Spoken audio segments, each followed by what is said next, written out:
Good evening, Franklin Township, and welcome to the May 17th edition of the Franklin Reporter and Advocate News Hour. I'm your co-host, Bill Bowman, the co-publisher and editor of the Franklin Reporter, and with me is... PJ Parker, the other co-publisher and marketing director, advertising director, and voice piece of the Franklin Reporter and Advocate. And Voice piece. We are here tonight welcoming our New Jersey State Assemblyman Joe Danielson, who is also the executive director of the Franklin Sewer Authority. And the subject matter we're exploring tonight is National Wastewater Surveillance System, which has been set up for the last 2 years in an effort to track the spread of COVID through sewage. And apparently, as Joe will explain to you how that's actually done, it allows our community to pretty much target where these outbreaks may be occurring. And the information that's valuable for that in stemming it. So Joe's going to explore the whys and the wherefores about all of the above. And then I do believe, Bill, there's a secondary topic that Joe's going to be exploring with us. Yes, we're going to talk about cannabis. Everybody's favorite topic, cannabis, and what's happening with regulation and what's happening with business opportunities in Franklin Township with cannabis. So that's going to be I'm trying to think of a clever pun, but I can't. That's going to be an interesting discussion. Well, we thank you for that. Hey, we did a fun thing earlier today. We were at Bottle Republic on Easton Avenue for a meet and greet with 2 stars of the old Breaking Bad television program, Bryan Cranston and Paul Aaron or Aaron Paul? Aaron Paul. It's I have tough a time with people who have 2 first names. And there was a that's not a first name.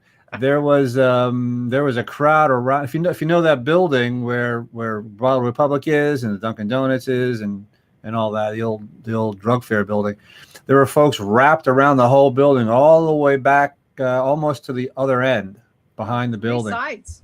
Yeah, like over 200 people, and they were all there to get their bottle or to purchase. Or most of them were there to purchase a bottle of Cranston and Paul and Aaron. What's his last name again? Aaron Paul. Hombres is the Paul Aaron, whatever his name is. Aaron Paul. Aaron Paul. Did you have some? We were talking about edibles before. I think it's just psychosomatic or something. Yeah, their mezcal, which apparently is doing very well in stores, called Dos Hombres, and it's mezcal artisanal, whatever. So apparently it's doing very well. I'm not a mezcal drinker, so I really don't know anything about it other than it's very smoky and it's a sipping mezcal. Is it similar to tequila? No, it's got a more smoky flavor, from what I'm told. Someone told me it's like drinking an ashtray. Oh, lovely. Lovely. But anyway, people love it. They're willing to pay $55 a bottle for it. God bless them. Anyway, so there were lots of very happy people walking in and out of Bottle Republic today, not for the usual reasons, but because they got to meet their favorite stars. There was even one fellow there who was dressed up like Walter White, which is the character that Bryan Cranston played in Breaking Bad. And I swear the guy really thought he was Walter White. It was kind of weird, but yeah. So that was a fun time. We spent a couple hours there, and they seemed to be very nice guys. They were very friendly and very personable with the public. And from what I understand, there were a few people left when they had to leave, but they went outside and they said hi to the folks who were still waiting. So they had a nice time. And anyway, not just for the purchase of the bottle, these bottles were also personally autographed. Right, they were autographed. Right, that was the whole point. It became the collector's item as well as the enjoyment of the liquid contained therein. Correct. So right. It was very interesting. I personally have never seen the show, but the reporting that I got from it, I could actually listen to it because it sounded a lot deeper than what I had assumed it could have been. But anyway, digressing from our guest for the evening. Yes, let's bring him in. But I just want to say, I want to thank Drew and Keaton over at Bottle Republic for letting us know that this was even happening. Yes, that's We on appreciate the heads up. Mhm. All right. And guys, if well, anyway. So let's bring on State Assemblyman Joe Danielson. Hello, sir. How are you? Hello, Franklin reporter and advocate, and hello, Franklin Township. Great. Yes. You One of looking our good? favorite sons, dressed You're looking Thank you. trim, occasion. looking healthy. Yes. I'm turning my health around, getting back in shape. Now, are you eating healthy. are you back at the gym? I remember there was a time when you and I think one of your daughters, right, were regularly going to the gym at Well, night. that's an on and off thing depending on what political season we're in. I'm a classic make excuses why I don't go to the gym, Yeah, but me too. I can't make excuses why I would not eat healthy. I am eating Right. much healthier. Are you? That's Mhm. great. Are we off the pizza? Pizza's healthy. Would do that in moderation. Okay. Pizza has I all make the pizza major food more groups. often. I make pizza more often than I eat it. Okay. As you know, I'll tell you, I've extended this offer. If people made a cash or any donation of significant size to the Franklin Township Food Bank, that I would host a pizza party in their house, up Oh, to 6 people. That Nice. is And I would teach them how to make pizza. It could be a hands-on experience, almost like a pizza hibachi right there in their home. So Nice. actually, someone took me up on the offer.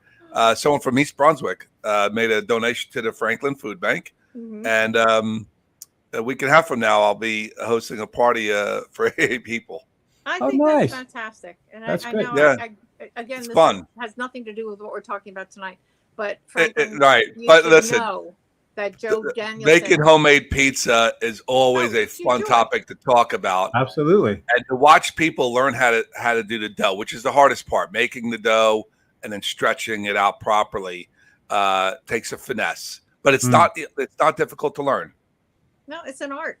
And to your credit, Joe Danielson, throughout the pandemic, Joe Danielson could be seen at the food bank preparing fresh pizzas for clientele there. And Yeah, they would twice. drive through and he would give them masks and hand sanitizer and fresh boxes of pizza that he had just made. That was fun. It was tremendous that you did that. We thank you for Yeah, that. that was a good thing. That was a good thing Thank to you do. so much. It was fun. It was Is, fun. is there a minimum donation that people need to make to get this pizza party? It needs to be significant. I said, my attitude is, if you're going to feed my community, I'll feed you. Okay. Sounds like a plan.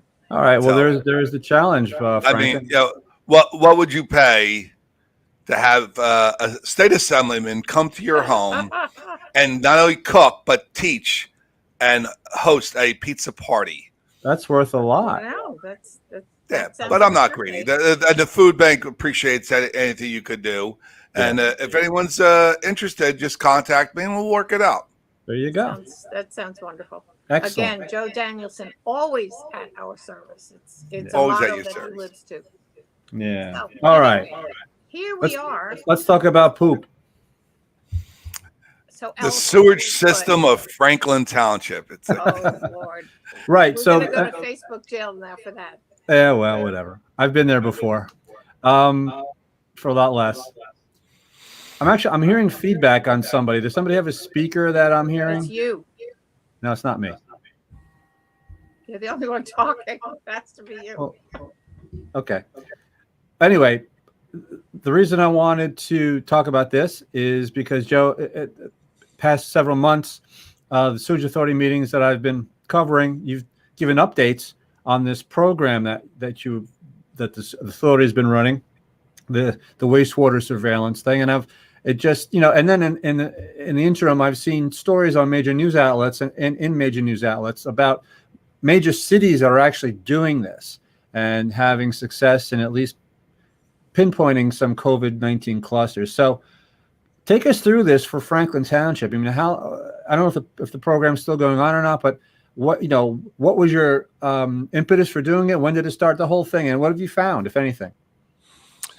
Well, when I came aboard the team at the Franklin Township Sewage Authority, I got contacted, or I had conversations with not quite a number of people. Councilman Will Galtieri, former Executive Director Brian Regan, and Mayor Kramer, all bringing to our attention. And I don't know who came first, who came last, but not important. Bringing to my attention this emerging technology that accurately and predictively can detect the COVID virus within our sewer system, which means, the human body is expelling remnants of the virus when we go to the bathroom. Those remnants are surviving within our sewer, our sewer flow, and that they are collected. Samples can be collected where you could detect it, you can quantify it, you could qualify it, and thus, if you keep on doing it for a long enough period of time, you can see patterns and trends within the sewer system. Then early on, the community of engineers and scientists throughout our country started getting major metropolitan cities to begin monitoring for COVID virus within their sewer system. In the Boston area was one of them, most significant, and lots of articles on their monitoring program up there. So the leaders in our township, Councilman Will Galtieri, a former councilman, and Mayor Kramer, they encouraged me to investigate it, learn about it, and see what opportunities we had. So I didn't even report back to them. I reported back to them that not only did I see the opportunities in Franklin, but I found a vendor who would do the actual collection, who dipped the cup in the water, if you will. And then I found a laboratory that could analyze the samples. And it happened to be, I got lucky enough that this particular laboratory has the CDC contract. So they're actually doing this for the federal government as well. Wow. So, but when the data comes back, it's these spreadsheets that, frankly, I don't understand. They're very complicated. They're very scientific, and it's a lot of data. And it makes it even more complicated because they also inject other compounds into the sewer system, and then they collect it at a different collection point location.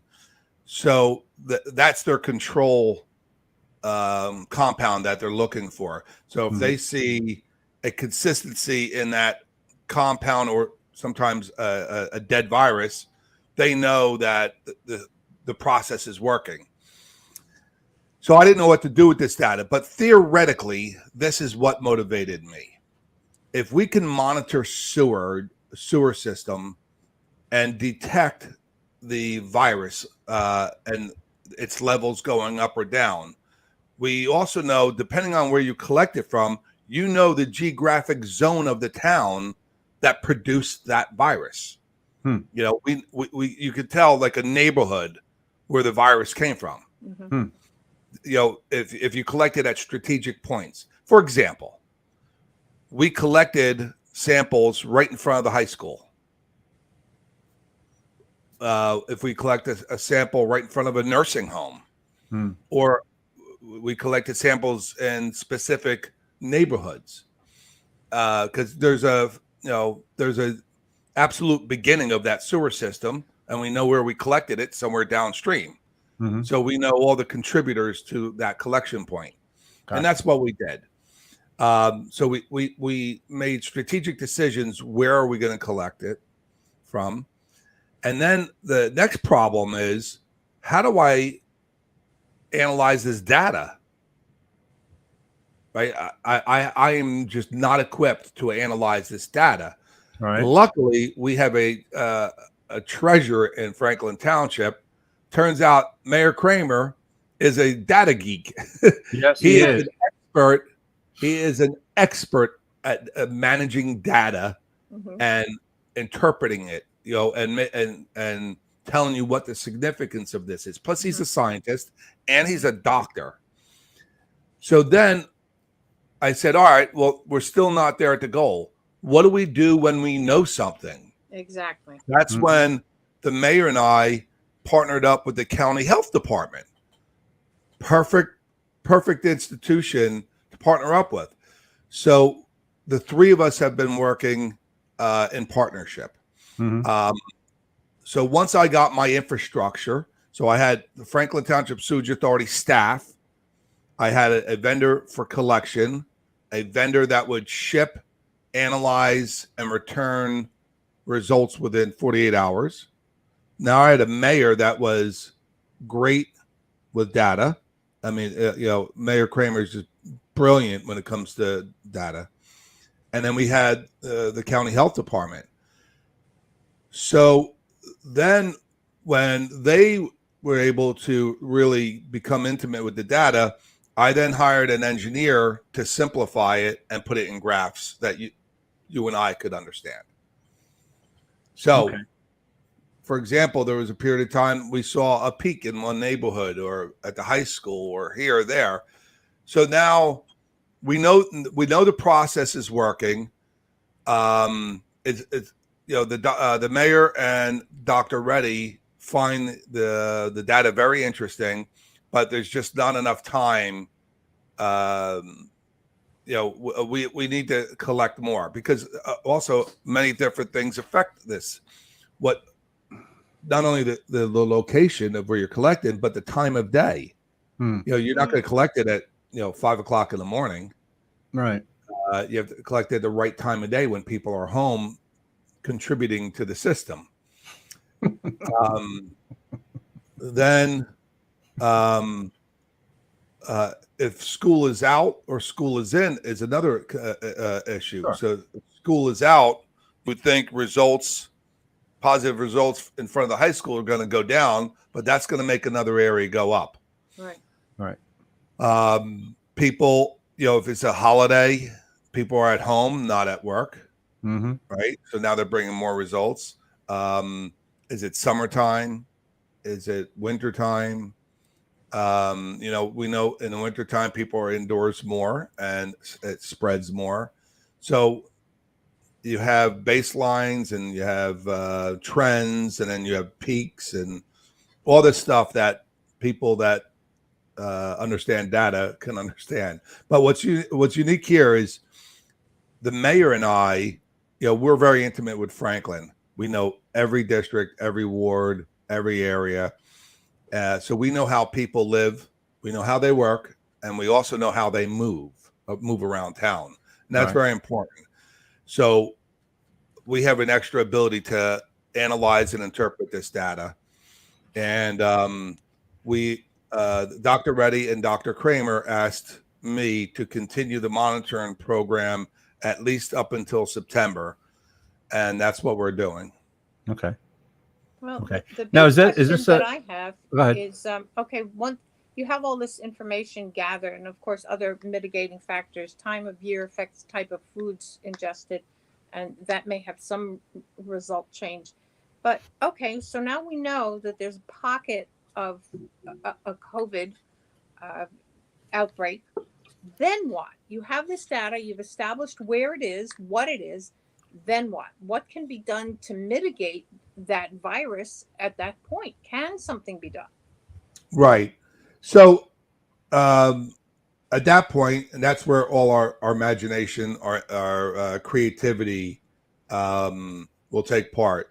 I personally, and I'm not speaking for Mayor Kramer and I'm not speaking for Dr. Reddy, but I was thinking just off the cuff is if we know, for example, say the high school has a spike in COVID in 1 week. So remember this, if I detect it, I'll see it before you'll see it. I'll see it maybe even before the infected person will know they have it. I'll see it before the health department will see it. I will see it probably before anyone else sees it. So that being said, it's possible that the mayor and or the health department of Somerset County will simply send out a letter or a postcard, or they'll give out masks, Yep. or You they'll went contact silent the on us. superintendent. If this was a nursing home, maybe the health department will call the state health department, or and they'll contact the nursing home to say, hey, you got a situation, you might want to beef up your precautions. Mm-hmm. You might Mhm. want to change your visitation policy, or at the high school, you may want you may not want to have that event in the auditorium. Mm-hmm. They may establish a vaccination site somewhere. They may want to set up a mobile 1 or 2 day testing facility there. They may want to hand out pamphlets, educating people, Mm-hmm. or promoting the wearing of masks. All these things. Mm-hmm. All right. But So what we do know is the data will turn around faster than traditionally. People that get infected, feel bad, get tested. That test is then reported to the county eventually, and then the state. right. My process will happen way sooner. Faster. So do letters go out to like neighborhoods if you detect it within neighborhoods?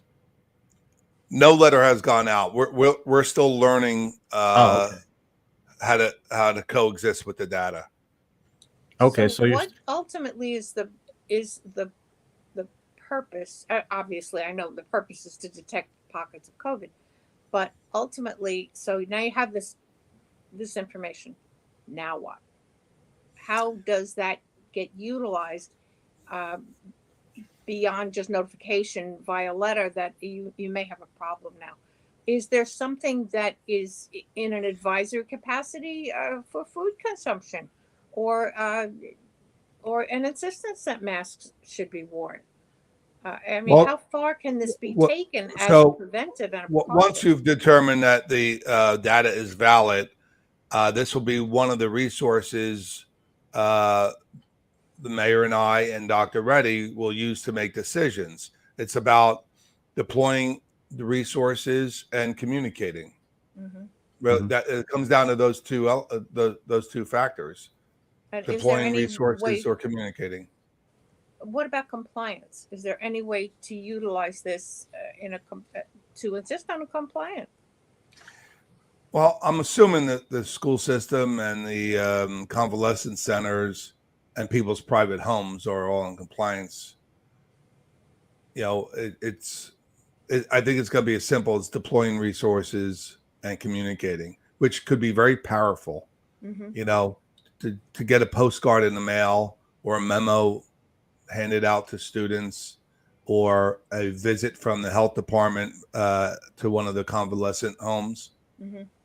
That's very powerful. Things Mhm. can change within the hour if you do that.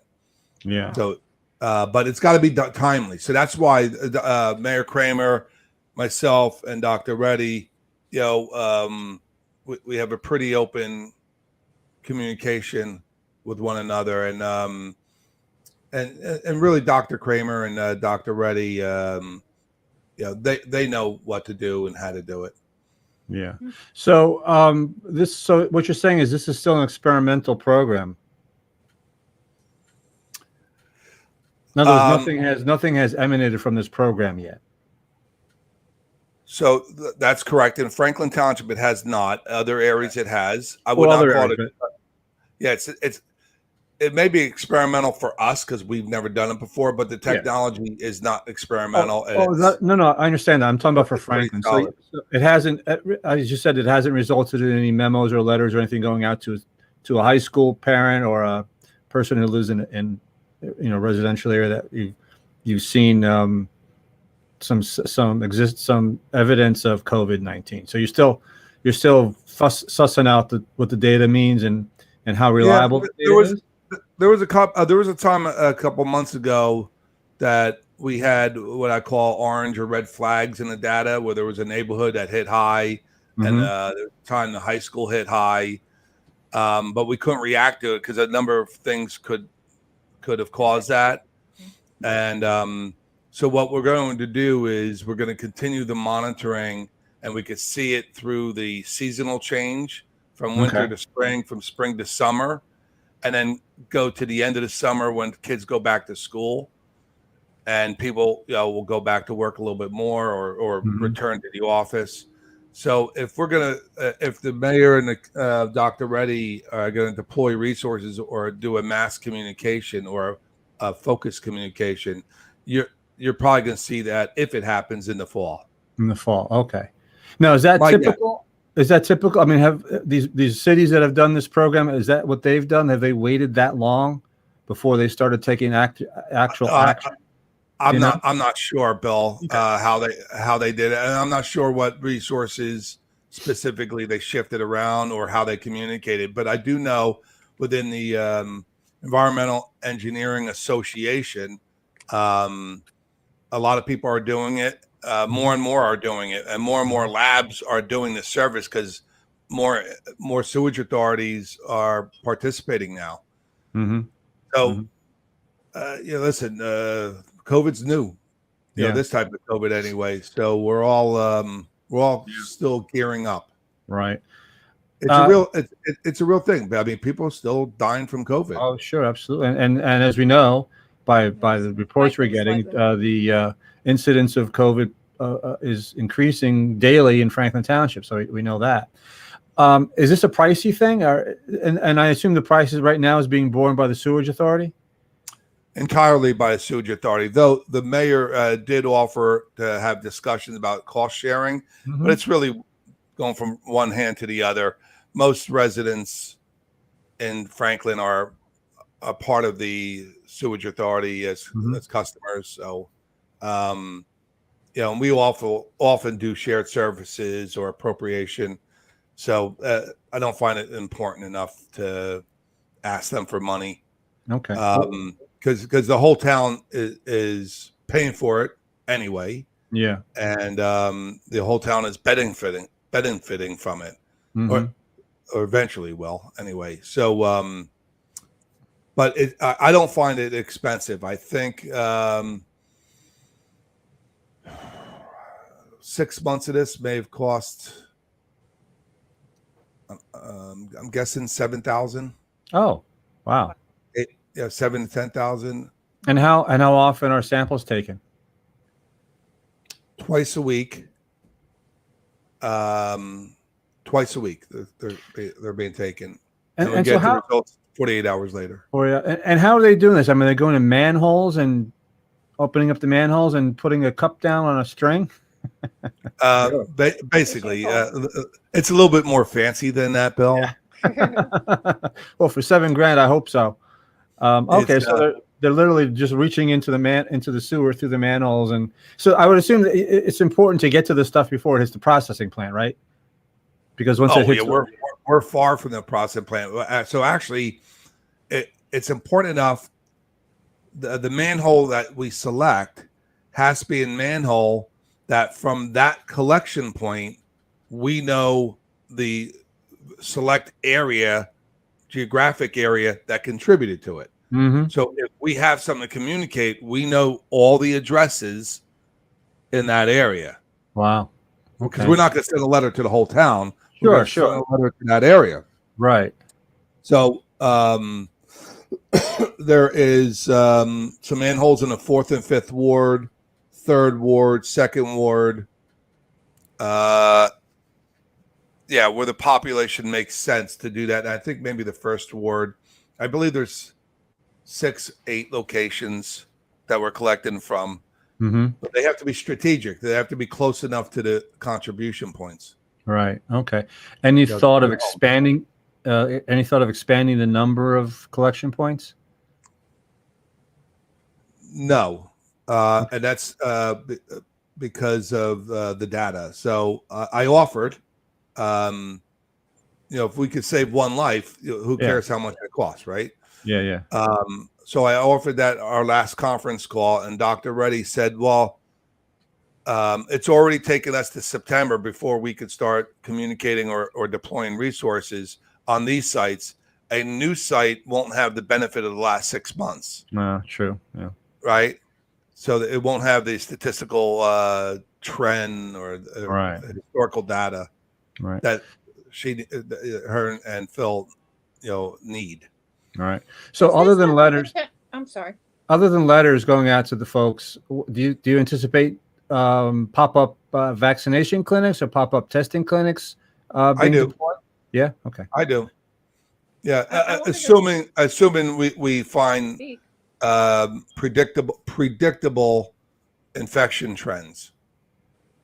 Okay. So I'm sure the mayor's quick on this. If there's anything you could do, even if it's a bit of a reach to help people, Right. he's going to do it. Right. I guarantee you. And so I'll speak for Dr. Reddy. I know she would love to be able to, turn a peak into a valley on this. And I have to say, I was very impressed with Dr. Reddy's ability to analyze data, which she did the last time, and very accurately. So she's very, very skillful with data as well. One thing that I wanted to ask, I see the possible potential beyond COVID. Obviously, COVID is the most insidious virus to track right now for all the reasons that we're all aware of. But does it not also have the potential to identify other communicable illnesses? I don't know, PJ, but I will know. I will tell you this: they can distinguish from the sewer samples all the variants as well. Wow. So yes, the answer to the question I is had probably yes. I had an option of testing just for the Delta, or the Omicron, or any COVID. So what we decided was we don't care what the variant is, because we already will assume what the variant is based upon known testing results. So all we're testing for is COVID. Okay. Well, what I was seeing, trying to expand it somewhat, it has the potential for pneumonia. It has the potential for influenza detection. Anything that has the serious potential for being vastly communicable. And with the spread life that COVID has shown us, we have been not paying attention. So it seems to me that it does have the potential to be detecting other things as well. Right. That's outside my knowledge. I haven't done any research on that, so I can't speak to it. What are the odds of this being extended beyond September?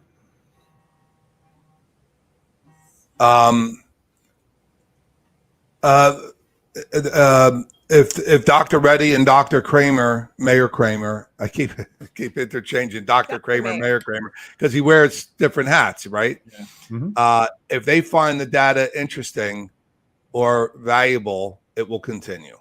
If Mayor Kramer says, Joe, I would like for you to continue this, I'm going to continue it, because this is his specialty, right? Not only the data, but medicine and health.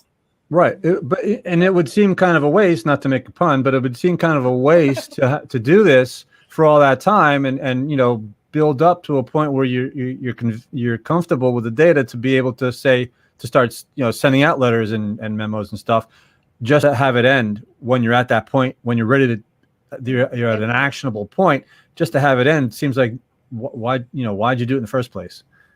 Yeah, when I was listening to Dr. Reddy and Dr. Kramer discuss the data and the implications, how people move, how they live, how they work in Franklin, I was very impressed with their intimate knowledge of our community, and they were making great decisions. So I didn't feel I needed to contribute any more to the conversation other than I'll get you the samples. So this was really a synergy of the three of us and the resources in Franklin Township that we just put together. My staff has a big part in it because they participate in the collection. Myself, and we could just go to work every day and just worry about sewer, but that's not what we're about. We're about the betterment of Franklin Township. Sure. Absolutely. Any other towns in the state doing this? Do you know? No, I don't think so. I tried getting some money from Congressman Bonnie Coleman Watson for this program, but I was declined. Oh well. She gave $1 million to the youth center the other day, so they I probably know took that. By the way, that was a great use of our money. Stunning. it was. That It's an youth excellent center. Everybody, we should put a statue of Kimberly, Councilwoman Kimberly Francois, in front of that because Sure. Yes. she really was almost single-handedly got that project done. Mm-hmm. Yeah, we have some. We're in talks. We have some pretty exciting collaborations that we may be able to talk about soon with the youth center. All right.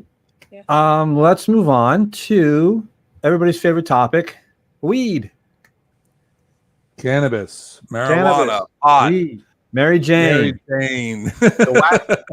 the wacky tobacco, as we used to call it when I was a God, kid. you can tell who's dabbled here.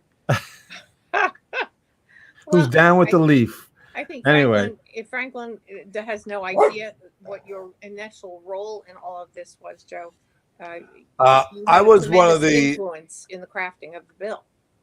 I was one of the prime authors of the both the medical and the adult use marijuana legislation. Mm-hmm. I had a focus on local people, minorities, women, and disabled veterans. And I had a focus on local control. So our mayors and our council can control the destiny of their towns. That was also shown in the municipal tax, where we allowed the local councils to determine what level tax or if they were going to tax at all. So on many levels, that legislation has proven to be a success already, because more women, disabled veterans, and people of color are participating in the cannabis industry already. But there is a huge amount of confusion out there. Most people don't read the law unless you're a professional in the business. And a lot of people just hear rumors. So hopefully tonight and tomorrow night during Cup of Joe at 7 p.m. on Facebook and Zoom, we're going to discuss it. So tomorrow night I'll have Jeff Brown on the Cup of Joe. Jeff Brown is the executive director of the Cannabis Regulatory Commission. So you can't get more knowledgeable than that. So where are we in Franklin right now in terms of licensing and whatnot?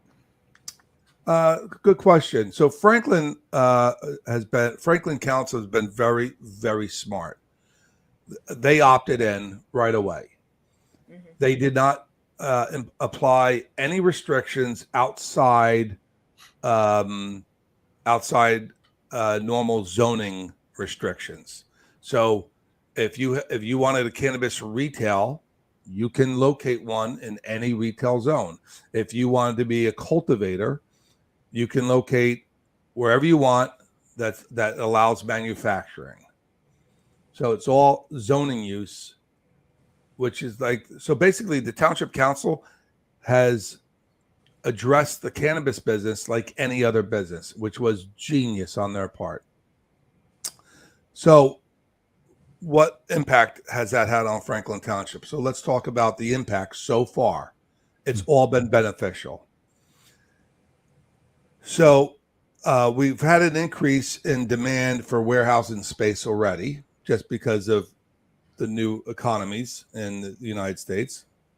But now all these cultivator applicants have made a mad dash to buy, rent, lease warehouse space to locate their cannabis business so they could be a successful applicant. Now, I'm going to stress that, a successful applicant. What happened was everything got taken up. There was nothing available in Franklin Township, or near zero available. What did that do? That increased property values, which now increases tax revenue. Everybody wants to locate in Franklin Township, either just as a warehouse or as a cannabis cultivator. What I see is a confusion to some, and this is very important for people to understand. You could have 1,000 applicants in Franklin, but the Cannabis Regulatory Commission is only going to approve a few of those licenses. You're only going to get, like, they approved 2 medical cultivators in Franklin. They're not approving anymore. I cannot imagine them approving a 3rd medical cultivator, just because they're not stupid. They're not going to saturate the market overnight. Regarding the adult use cultivators, they're not going to saturate that market either. There's room to grow, but there might be 30 applicants to cultivate marijuana in Franklin Township. Only 1 or 2, maybe 3 are going to get a license. So people should not think, oh my gosh, we got 20 marijuana cultivators in Franklin. That's not going to happen. Not that we don't want it to happen. I think it's irrelevant to us to some extent, but the CRC is not going to allow that. But people should know, a cultivator in Franklin Township, you'll never know they're there. They're not going to have a sign. There's not going to be any traffic there. You're going to get 20, 30 employees showing up to work like any other warehouse, and they're going to go home. Like right behind my legislative office, there's a pharmaceutical distributor.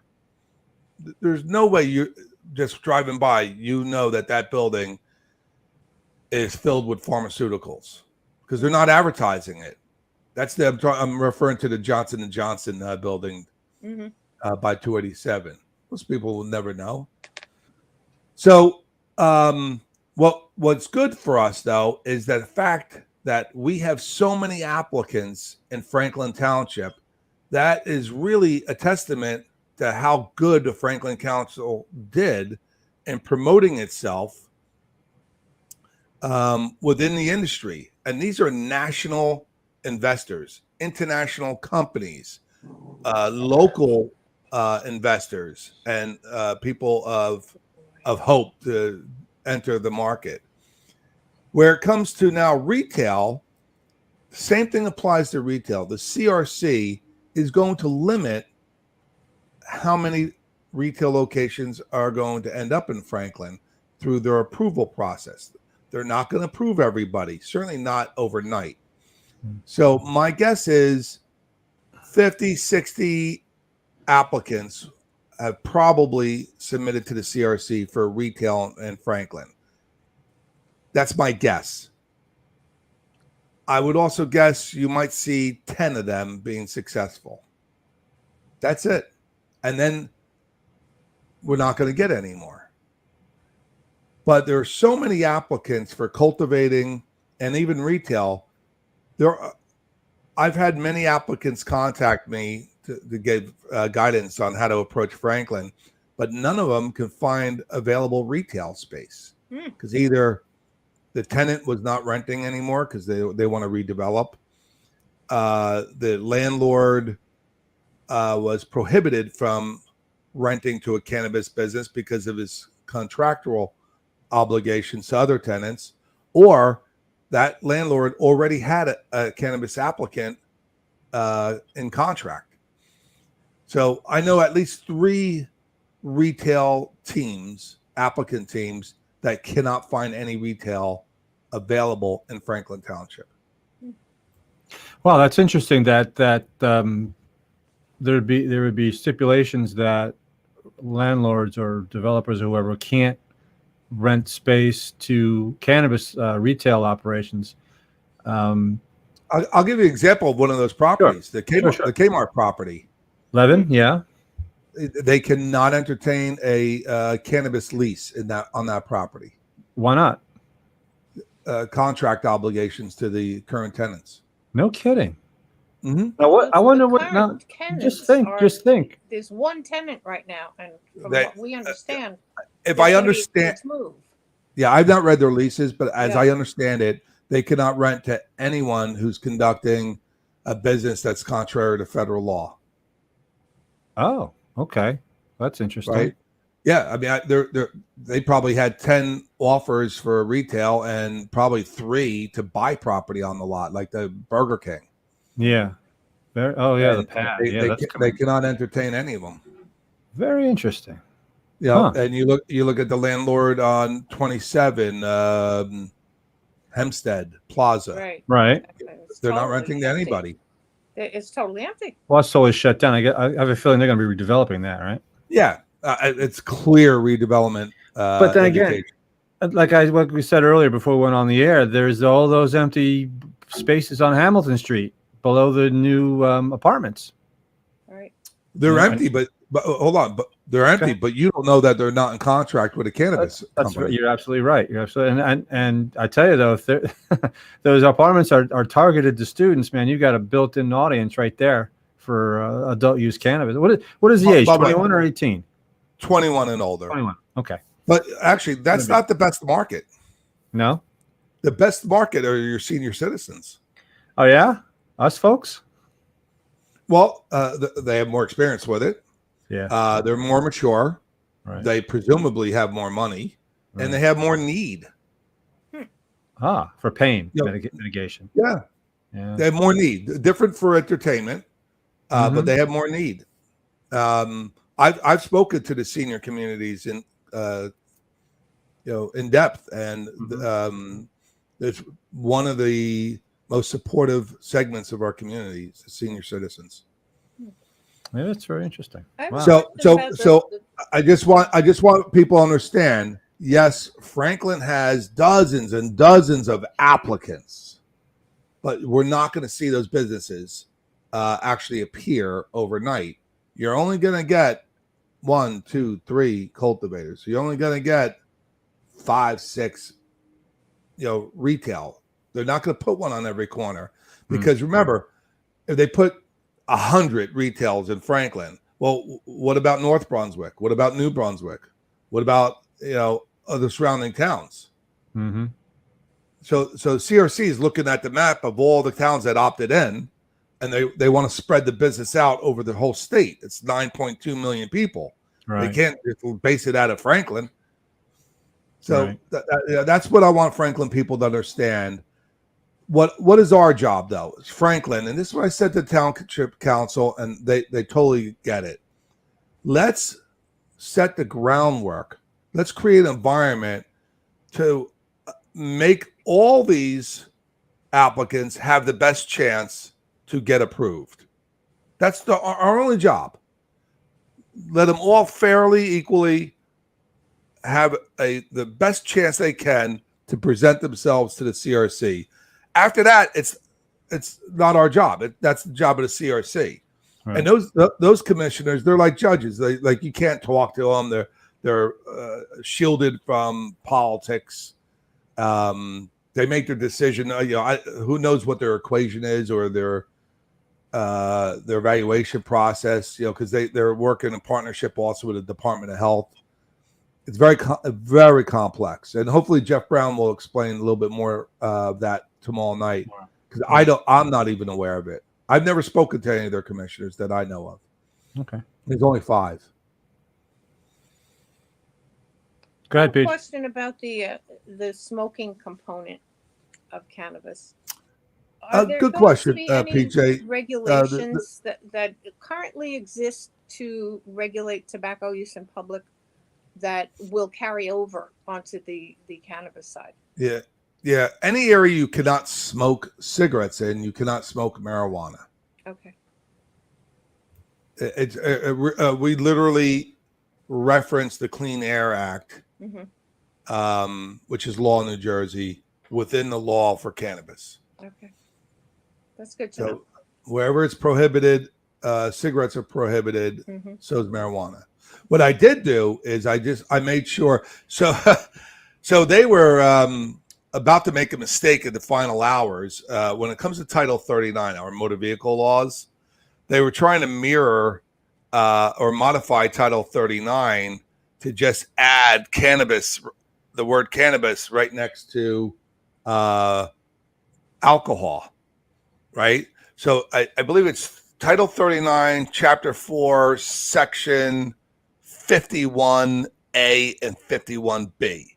I'm going back to my police days, where an open container of alcohol. I hope I got that section right. So in New Jersey, you know, if you have an open container of alcohol, that's illegal.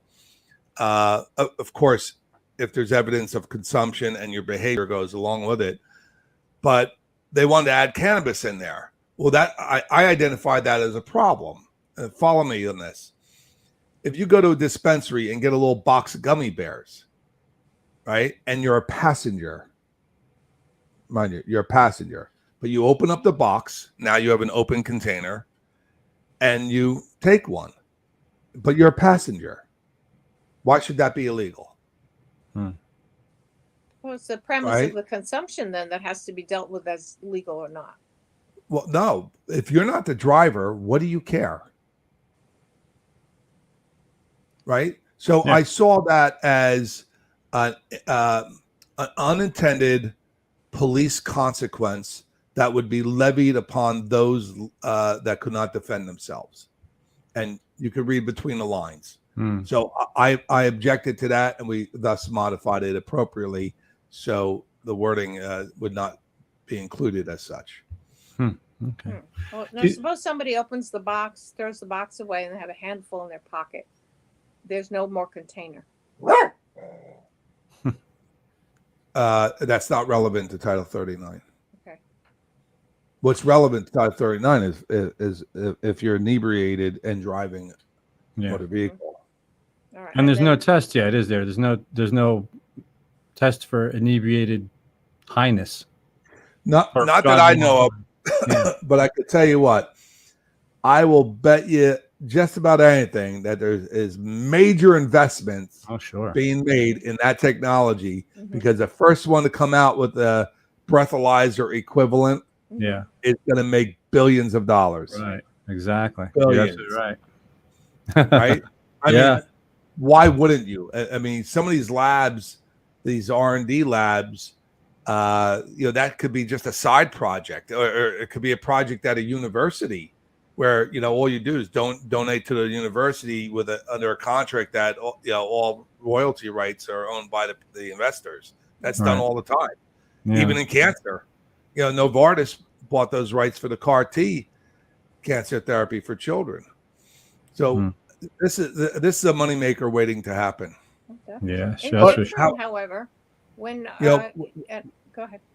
we still have not resolved two areas of the cannabis use on a state level is people with CDL commercial driver's licenses and police. Oh, Right? yeah. There's a lot of mayors out there Definitely that do not and will not allow their police on or off duty to participate in cannabis. And Right. I empathize with them, but I also empathize with police. I'd rather have a cop under the influence of cannabis than under the influence of alcohol. Well, I'd rather have a cop under neither. And Right. I don't know. I Look, know there's a relaxing of that to a degree. If this I don't is know a one single police officer who does not consider him or herself a police officer 24/7. So where do you draw that Yeah. line? I mean, is there a 4-hour period? there's where no they're easy not a answer, police officer? PJ. I don't expect an answer. It was just The problem is premise. the only test we have for cannabis is the same test. The test just can prove that you've ingested it within the last 30 days. Right? or And if your behavior is indicative of inebriation. yeah, possibly. But you know, what if an officer has court duty has to use their firearm, and then they get tested, blood test, and cannabis shows up. Yeah. It really will cast doubt Yeah. on everything that cop has done. I feel bad for them because they, like all humans, if they have a safe, healthy, non-addictive alternative medicine using cannabis oil or topical cream, they should be allowed to use it, especially if it's a medicine. Well, Yeah. that was the question. That was it's the thin line at that point. how do you?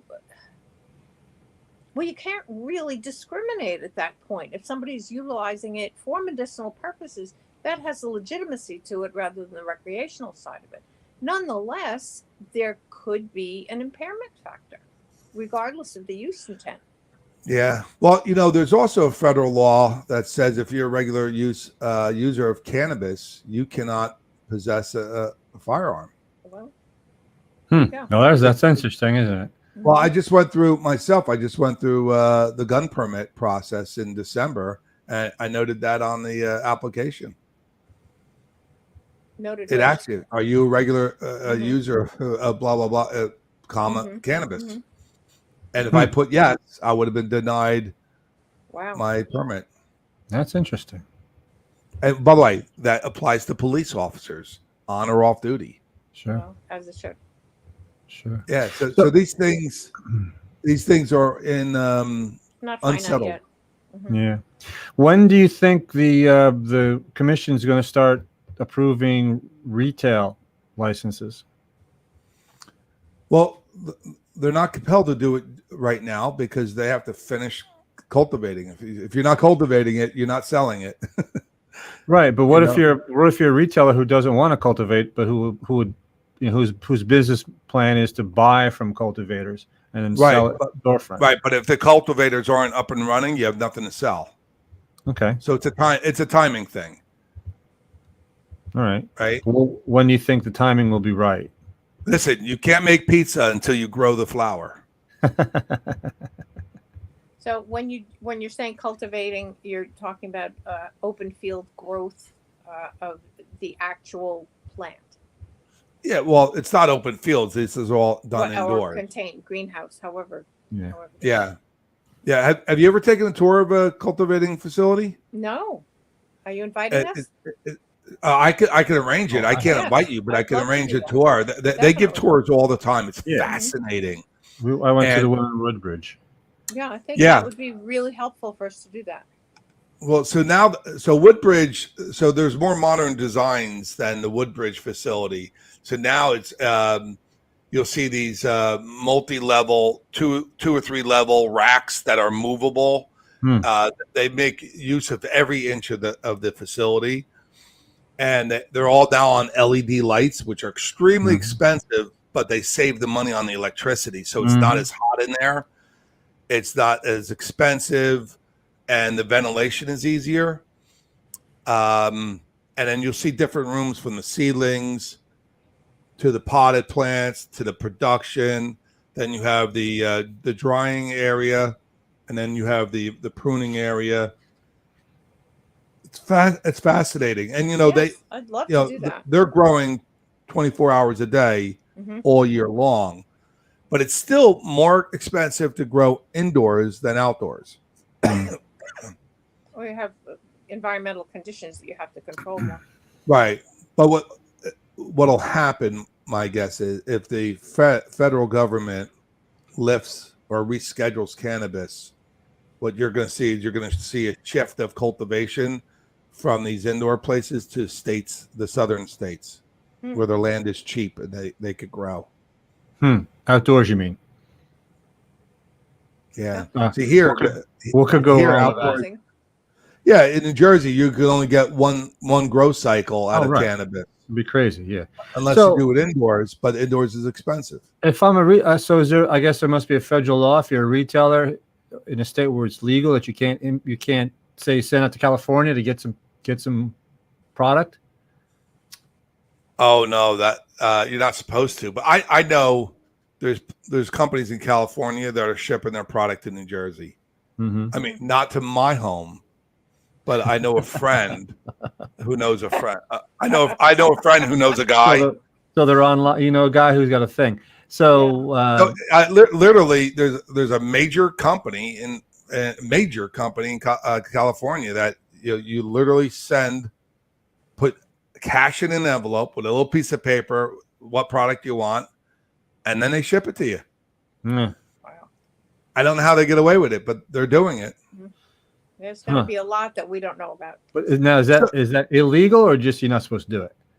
That's illegal on two levels. Federally legal. Federal, One, one, that you're possessing and buying a Schedule 1 drug. Number Mhm. two, you're crossing state lines, and number Wow. three, you're using the mail system. Right. Wow. Yeah. But they're doing it, They're doing it and anyway. it just baffles me. But one thing we've all observed is when you lift up the cannabis industry, and you have more cultivators and more retailers, the price plummets. Mm-hmm. Proportionally to production and competition. Right. So it's really expensive in New Jersey compared to Colorado. My daughter and I went out to Denver, Colorado, and we did some cannabis research, Mm-hmm. scientific cannabis research. Of course. And we found that the prices were really affordable in Denver. My wife's going to kill me. Denver now. Well, Franklin, we're breaking news here tonight. Uh-oh. I would tell you how much it cost, but I can't remember. Can't remember. How much were the Twinkies afterward? Christine, be nice to him. They cost me a fortune. Oh my He was doing it for science.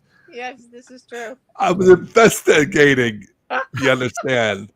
I was investigating. Yes. Oh God. All right. Assemblyman, always So- at our service. Yeah, always at your service. Exactly. I'm always at your service. But listen, the end result is, in Franklin, you have to thank the council for doing this right. We have a ton of applicants that are fairly being reviewed by the CRC. We have a real estate market that's skyrocketing in Franklin, lifting up the property values, increasing our tax revenue. And that is also bringing a lot of attention to real estate developers to come to Franklin. I'll give you an example.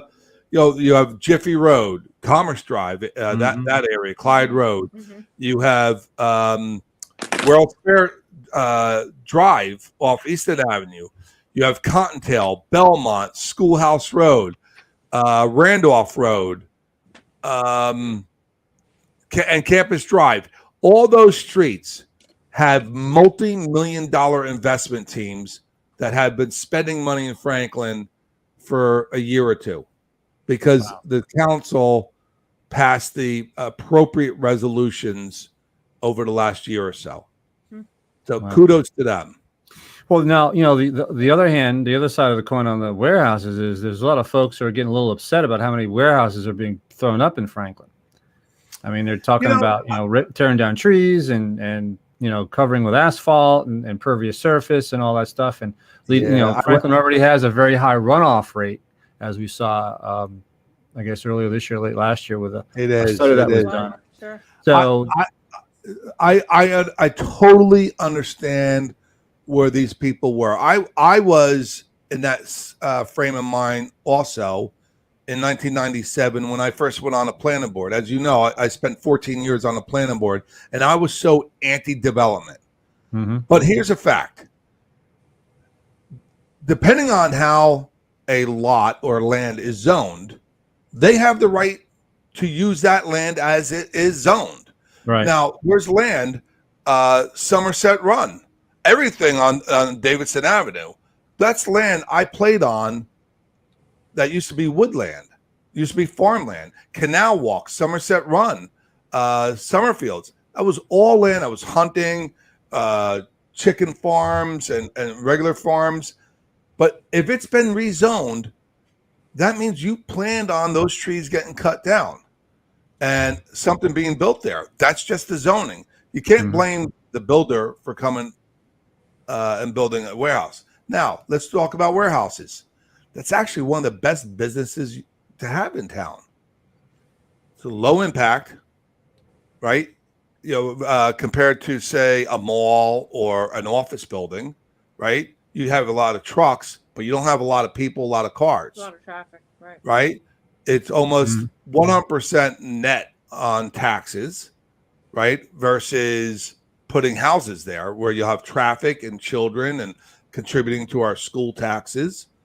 It's warehouses and data centers are the best businesses to have in Franklin. because we get money from them, and we don't have to Nothing return a proportionate amount of infrastructure back to them. And they use very little sewer, very little water, so they're using some electricity, and that really warehouses is just room.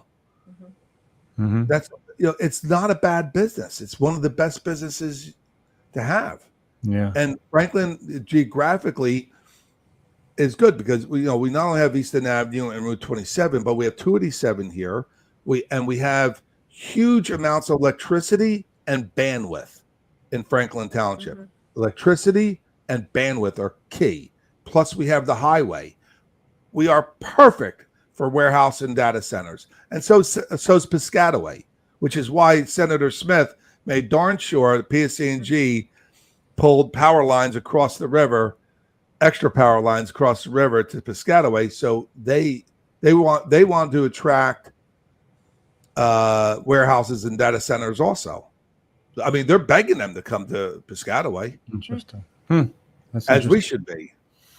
Yeah, I when you go to the planning board or the zoning board meetings, and there's another warehouse on the agenda, and you can see the look in the eyes of the members, and like, here we go again. And it's just I guess I mean, obviously we've changed how we buy things, right? We don't go to the store anymore. We go online, and these online companies, these online retailers have to have these warehouses in place, these distribution centers like Amazon's at different locations throughout the country, so they can deliver their stuff real fast, because nobody wants to wait a week. We're very, very impatient now. We not only do we not want to go out, we want our stuff like yesterday, or as soon as possible. So I mean, I understand, but I do feel I feel, here's the thing that was just brought out, and I forget if it was the Environmental Commission or if it was Shade Tree. I forget what meeting I was at. They pointed out that the township's ordinance, when you knock down trees, you're supposed to replant a certain number of trees, and if you can't replant that certain number of trees, you have to contribute to the tree fund. Well, what they pointed out was that the contribution per tree to the tree fund isn't enough to buy a tree. Well, that begs the question: why cut it down in the first place? So because they need to. But so we're losing in the long run. So I can understand, because you need trees. Trees are not just pretty to look at. That they're habitats for birds and other animals. They provide oxygen. Absolutely. They do a lot of things for the environment that are necessary. And so and then you have the trucks who blatantly ignore the anti-idling ordinances, or the anti-idling law that's in the state now, where you're not supposed to idle for more than 3 minutes. Those guys sit there forever because, especially in the winter, because they don't want their diesel engines to cool off, because it takes too long to warm them up. And well, that's one thing, but in the meantime, they're polluting the air. So that's another reason that the planning board and some zoning board members' eyes glaze over when they have to vote on another warehouse, and they know it's in the zone, they know it's allowed, and there's not really much they can do about it. Then you have citizens who say, Jesus, why are you doing all this? Why aren't you stopping all this development? And it doesn't matter how many times you say, because we can't. They just don't want to hear that. You can't stop someone from using their property as it is zoned. And matter of fact, it's very difficult to even rezone. Right. Yeah. I mean, look at Kings Row development on Cedar Grove that sued Franklin for many years, and those lawsuits usually win. And even if you did everything right, it only takes one judge to say, and then you lose. Especially if they go in, with their hat in hand, crying about, saying that they're going to provide affordable housing, and and luckily Franklin's in a position where that argument really wouldn't work. But I've covered other towns. Hillsborough, many years ago, there was a developer who filed, they call them builders remedy lawsuits, filed the builders remedy lawsuit for a certain property off 206, and he was going to put all kinds of affordable housing, and how horrible Hillsborough was because he didn't provide for affordable housing, blah blah blah. He won his builder's remedy suit, and what did he do? He built a shopping center. So anyway, that's a digression. I remember in 7th grade when they built the Marriott Hotel, which is on Davidson Avenue. Mm-hmm. and many people are up in arms. At the time, Davidson Avenue was 100% farm, agricultural or chicken farms, all the way up to Amwell Road. There was nothing there, and everybody was up in arms. You know, being born here in the mid 60s, I've seen this town go from a rural town to what it is today. Yeah. And as recently as 20 years ago, I was anti-development. But then you learn municipal land use laws in New Jersey, and it all comes down to your master plan and your zoning. Yeah. And right now, there's not a whole lot to rezone in Franklin. We're kind of settled where we're going to be permanently. Yeah. Yeah. Interesting. That's what again, it is. That's another topic, I guess. But PJ, do you have anything else you want to ask about? Just something that popped into my head. It's kind of specific. On World's Fair Drive, the hockey place. What's going on with that? Do we have any idea? There was a rumor that it was going to be a development for cannabis. It is. That I coincidentally come to learn that was purchased by a cannabis company. Mm-hmm. So they do have a cannabis license.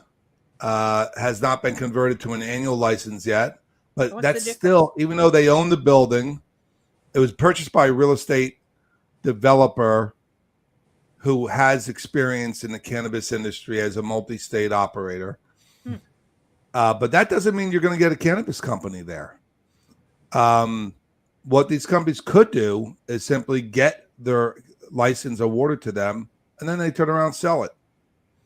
They sell the license, but not necessarily the building. Mm-hmm. So they could get a license, sell it to somebody else with the approval of the CDC, and then let that new buyer the license locate it where they want to locate it, and he's still there with the building.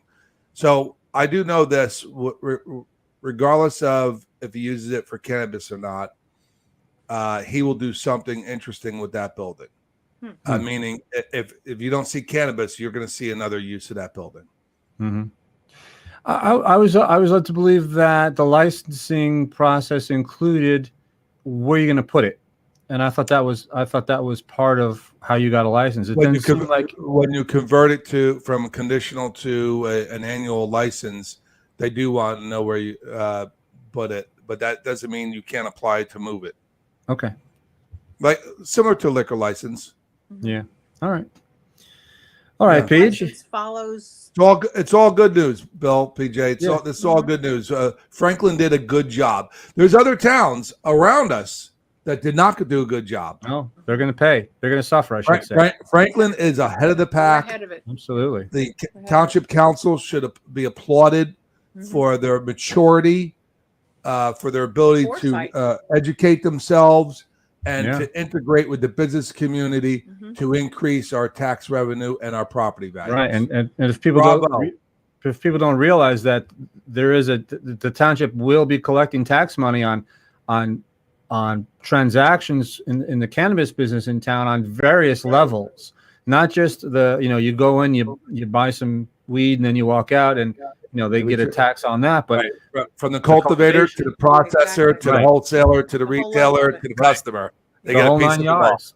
The whole 9 yards. But there's a chunk of that going. Yeah, the township gets a piece of the action. Piece of action. Yeah, so that was smart. The Township Council even did that correctly. They did not go crazy with the taxes. Oh no, they didn't want to be overburdened, but at least they knew that they were going to get a little something for themselves. I'm impressed on how the council did things that 10 years ago people would go to jail for have been codified into township ordinance now. Well, and if you did go to jail for it, you get extra points as an applicant if you're applying for a license. Oh, really? Thank you, Joe Danielson. We call that the social justice. That's what a social justice license is if your career has been hurt because you have a cannabis conviction in your history, which a conviction that would be legal and permissible today Mhm. you fall into that social justice category and you get extra points as an applicant. So for Wow. what hurt you in the past is now helping you. It's Or Right. if you're amazing. disabled Wow. veteran, Mhm. or if you're female. Cool. Very good. All right. Well, Well, we that sounds have like another explorable topic. absolutely. Yeah. And I definitely would like to do that tour. We could set it up. We could go to Yeah. Woodbridge or Bedminster. Yeah. I definitely would like to do that tour. Bedminster Yeah, allowed. Garden State Dispensary or Yeah. Verano is our two Right. closest ones right now. Definitely. One or The both. cultivators, we have medical cultivators with approvals, but Mhm. that'll be a year or two before they're up and running. Mhm. Yeah. It takes a long time. They got to sneak the seeds into the state because to build it out. They got to grow it. Yeah. And some have to go through a couple harvest cycles before they start Mhm. selling. But right now, it's an amorphous topic. It doesn't have a reality. I think once people would be able to have a visual of exactly what we're talking about. I mean, we are talking about agriculture fundamentally, and then the blossoming thereafter. Yeah. So yeah, I definitely would like to All right. be in on that. So, Cool. wow. All right. Well, Assemblyman Joe Danielson, Sewage Authority Executive Director Joe Danielson, thanks so much for on the program. Folks, remember tomorrow at 7:00, Cup of Joe. He's going to Cup of have, Joe. I forget the fellow's name. I'm sorry, but he's going to have the Brown. director of Jeff the, Brown. right, the director. And of the anybody could watch it. Just go to my Assemblyman Joe Danielson on Facebook, and you could watch it live, or you could watch it in archived. Mhm. And I'm Exactly. sure there'll be a lot of people in attendance. But I want to Mhm. thank the Franklin Reporter and Advocate for always being in all four corners of this town and bringing all the pertinent news into the homes of Franklin residents. Oh, thank you. We We appreciate thank you your for that. support. We Thank thank you. you for that. Okay, Joe Danielson, thanks a lot. You Takes have a a great village. night. What'd you Bye, say, Pete? PJ. I said it takes a village. It and takes we're a all part village. of it. Or it So takes, thank in you our so case, it much, takes 8 Joe. villages. Okay. Okay, thanks a lot. Take care. Bye now. Okay. Good night, Joe. All right. Let's get this set up here. I think that's amazing to contemplate the actual cultivation. When you think of the minuteness of a seed and the potential it has, I mean, we're talking about a seed and the potential it has to just change people's lives. It's just extraordinary. Well, I And mean, I you could think say that about, growth process. Oh, we could say that about thousands of things. yeah. But this is something that is on our plate, and it's a living thing Yeah. that has the ability to impact living things. So Yeah. it's I'm looking forward to that.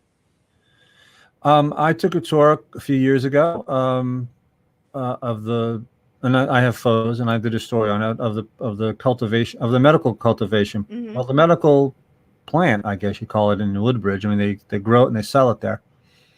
And yeah, it was interesting and very, very scientific, very, very It's biology. yeah. Mhm. Separate areas for drying the plant, separate areas for Sure. stripping it, and then I guess bagging it and whatnot, and then outside, Looking at the viability. yeah, Product. and the store, I guess you'd call it, Mhm. in the lobby, and it is not, it's not just it's not just opening up, putting a black light in or whatever in your closet and growing a couple of plants. That's for sure. Although I have a funny story about that, I'm not sure that I'm going to talk I about don't think it. you want to talk about it. No. Oh heck, why not? Oh, go ahead then. Well, my mother, God bless her, had the greenest of green thumbs. There was nothing that woman couldn't grow. And I had two very adventurous brothers who decided to take advantage of that gift of my mother's. And they brought her a little tiny plant. And it was so cute. It was like this big. And my mother pinched it and watered it and fertilized it. And she had a bush that had to be like 4 feet wide, 4 feet in diameter. And guess what that was? And my brothers were taking advantage of it, pulling off the leaves, and they knew how to dry, and they were just entrepreneurial very, very early. My mother had no idea. No idea. Yeah. Until she did. And it broke her heart, but she got rid of that bush. It broke her heart. She wept over that. I'm sure your brothers wept over that too. They were weeping too, but it was also my mother had a very strange habit. Well, it wasn't a habit. She was the boss. She was the boss, and when my brothers misbehaved, she had a cute little trick that she would grab their noses and twist them. There was plenty of twisting when she discovered what they had duped her into growing for their benefit. So that it was interesting. Gloria grew grass. I did not have such. Although my mother was very good with plants, I don't believe my brother ever tried that because my father would have not been happy. No. That would not have gone over well with my parents the general, as my Uncle Jimmy used to call him. I'm sorry? I said that would not have gone over well with the general, as my Uncle Jimmy used to call him. Yes. One had to salute. Yes. My father was in the Army, folks, 22 and a half years. I was born on an Army base. I should explain a lot about my behavior. But anyway. That's another news hour. That's another news hour. Anyway, so we just have some exciting new things that are coming up. Some very timely, some will make you think and maybe break your heart. So stay tuned as we announce those programs that will be coming up on NewsHour. And some of the things that we're also going to be covering, or whatever else is going on in the community. I know the food truck festival is coming up this coming weekend at the high school. Yep. Which had a hiatus, obviously, like so much else because of COVID. So this is going to be an amazing festival, thank goodness. And I think it starts fairly early in the morning, goes all day. Obviously, it's a food truck festival, so come hungry. But there will be other vendors present as well as some music, and it's going to be a wonderful day. So they usually have a very good selection of vendors as well for the food, so you can sample a lot of different types of food. It's very, very good. Is this a tie-in with Project Graduation? Yes, it's a fundraiser for Project Graduation, and I believe they're gonna have a seafood or a lobster truck there. Yes, I do believe I believe you can get yourself a lobster roll. And Project Graduation, if you're not familiar with that, Franklin, is an evening. Typically, it had occurred on graduation day, where parents were concerned that their kids were going to go celebrate in a dangerous way. What had then transpired, it's not new statewide or stateswide, but in Franklin Township, it became an entire indoor festival that began probably around 5 o'clock at night and went almost 12 hours. Whenever it started, it was evening to very, very early morning, close to dawn, where kids could go and congregate with their friends, their fellow graduates, and just play for a while without any fear of alcohol or driving or anything other than what was contained under that roof. And I remember we had Principal Schmiel out playing, what was the name of that sport? Laser tag. Really watching him and those kids just interacting together, just having fun.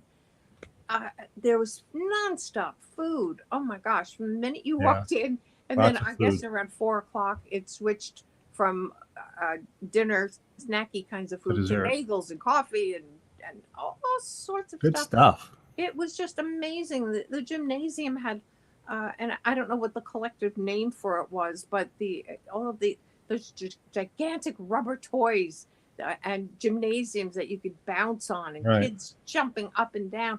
I mean, these are teenagers who are fairly sophisticated all year long, and they're behaving like they were 6 years old and enjoying every second of it, and not a cell phone in sight. Right. So these kids were having a great time. Their parents felt and feel secure that they're under one roof, they're having a great time, they're being kids, and it's just wonderful. Yeah. So this food truck festival does benefit the funding of it. It's not inexpensive to feed and to keep facilities open, and lighting and air conditioning and whatever else it takes to keep a facility of that size open to accommodate that many people. So it's another worthwhile event that's going to be next weekend, I think on the 21st. So that's Saturday. Saturday the at 21st. Franklin High Yep. School. Mm-hmm. And that's right off Elizabeth Avenue. You can't miss it, and you shouldn't miss it. They should come by. It's a fun time. It's a fun time, and it obviously supports a good cause. And we'll be at the food truck festival. We'll also be at Project Graduation. That's true. And we earlier in the day at 10 a.m. that day we'll be at graduation. And when is the prom this year? I believe it's the 17th. June Of June. 17th, and we Yeah. will be at that senior prom. Yes. Likely doing our red carpet live streaming of the beautiful girls and the handsome boys as they just dress up. They haven't been able to do this indoors now in 2 years. Last Right. year they did have an outdoor prom up in Warren, and this year I do believe it's back at Forestall Village in Mhm. Princeton. Yep. And again, music, food, merriment, a chance for kids to just Yeah. dress up. Yeah. and The have one fun. last year was also a bridge. It was only a couple of hours long. Yes. They just wanted to let them have something. Yes, exactly. But, the kids had fun. The kids had They fun. did. It They wasn't had a great the same, but No. the kids had fun. Yeah. But let me tell you something. When you're wearing 3-inch heels, you don't want to be walking around on the grass. On the grass, right? Right. Yeah. And if you have a train on your gown, now of course you don't know about that, but girls get it. Listen, I've done things that I'm not proud of. Okay, we won't go there, will we? So that was Okay. that's going to be fun. And That's gonna be so much graduation, fun. project graduation, the prom. We've got some more Franklin High School sports senior day night things that we're going to be bringing you. Yeah, we got a lot going on. Yes, we always do. Lot And going on. there'll be new things that we're talking about, new events in town, new environmental issues that we're going to be discussing with experts in the fields, and it's just some other topics that are needing explanation. Not the Right. least of which is a continuation in a series that we started a couple of weeks ago about suicide. Yep. Mental Health Month is May, and the tragedy of suicide is just Right. beyond what if you haven't experienced it. Even if you have experienced it, is it preventable? What are the signs? How do we deal with it? Anyway, we in the light also of the recent suicide of Naomi Judd has brought it even farther to our consciousness, and we are in the process of lining up more people who have experience on so many different levels, including survivorship and groups that have been formulated to handle that. So that's going to be one of the things that Yeah. we'll be presenting to you fairly Yes. quickly. So again, Franklin, if there are topics that you would like us to explore, whether in a live stream format or in a format such as this, where it is virtual, which has a broader reach globally when we do it virtually, please let us know. What are the topics that you want to see explored? What are you missing informationally about your community, and how can we present it to you? Please let us know. Do not be shy. Right. And you can do that. Email either of us, editor at franklinreporter.com, that would be Bill, or ads at franklinreporter.com, that would be me. So we are always open to the suggestions of what you want to see, what you want to know. Right. And of course, all that information is presented to you 24/7 on our almost 9-year-old website, franklinreporter.com. Amazing. I know it's to 9 think that in years. August, Wow. at the end of August, we're going to have been doing this 9 years. We have gone through 2 high school classes when you think about it, from freshman to senior year, twice. Wow. And then some. Yeah. Wow. It's amazing. And they said they wouldn't last a year. They, Whoever they the are. ubiquitous they. Yes. Well, we've developed. We started out conceptually with the Somerset Spectator and the South Plainfield Reporter as our business models, and both in print format. And that was Another the one of initial which- impetus. That was the initial impetus. Yes. It morphed into the Franklin Reporter website, and we've come full circle because we not only have our 24/7 website, we have our daily email blast, which you can also participate in. Just give us your email address. It is free of charge for you to read it. Go on the front page of franklinreporter.com and sign up. We also, as you have witnessed tonight, present news hours when there's a germane topic. 3 years, or is it almost 4 years, that we brought the monthly digest, which is a print newspaper printed on actual newsprint, which was very important. Printed on newsprint with yeah. plant-based ink, and by a facility, by a printing plant that is totally solar. Exactly. Oh my! It's a sea of solar panels. That too will be a live stream that we are going to produce. We've been talking about doing that since we brought the paper to life. Yeah. But that process is just fascinating Yeah. to watch. Yeah. Just fascinating. You know, you can tell a real journalist by the way they look at a printing press. Oh my gosh, that on a Wednesday afternoon working in a weekly newspaper. Yeah. You get a look. I would stand there with my mouth open. You get a look in your eye, and you just see the Bergen Record. I don't know if they still do. I haven't been there forever, but the Bergen Record used to have their printing press right as you walked in the door, and that whole wall what faced you was glass, and you could see the paper. You could see the paper going through the different, wheels and whatnot, and it was like you just stood there and like and wow, you can't beat that. You can't, because it converts that which has been intellectual, just awesome, into a tangibility, and you watch the production of it. It's mind-boggling sometimes. Yeah. Anyway, speaking of mind-boggling. Speaking of mind-boggling, you can reach us on social media. We are on Twitter. At Franklin Editor is the handle. They still call it handle. They used to call it handle in the old CB days. Yeah, CB radio. Yeah, that wasn't a thing. Kids, ask your parents. Well, now they have CB, DB. Yeah. On Facebook, you can guess which is where we are right now. Probably, if you're watching us, Franklin Reporter on Facebook. We're also on the Insta. Franklin_reporter_and_advocate. And yes, much to PJ's chagrin, we also are on TikTok. I'm not going there. I haven't found a creative way to take advantage of that. But I'm working. I mean, there's one news organization out in California, who has a person reporting the biggest headlines of the day under a desk. She's kneeling under a desk. Don't ask me why. That conjures up all sorts of Don't ask me why. But she's under a desk. The Washington Post, I think, to me, the Washington Post is really they've actually hired people now, not just the one guy they had doing it. That they've hired another couple of people, so they are full in on TikTok and then presenting news that way to TikTok's demographic, which is 18 to 29, and most of the kids who are on TikTok are 13. That's where they're not. Or 8. No, they're not.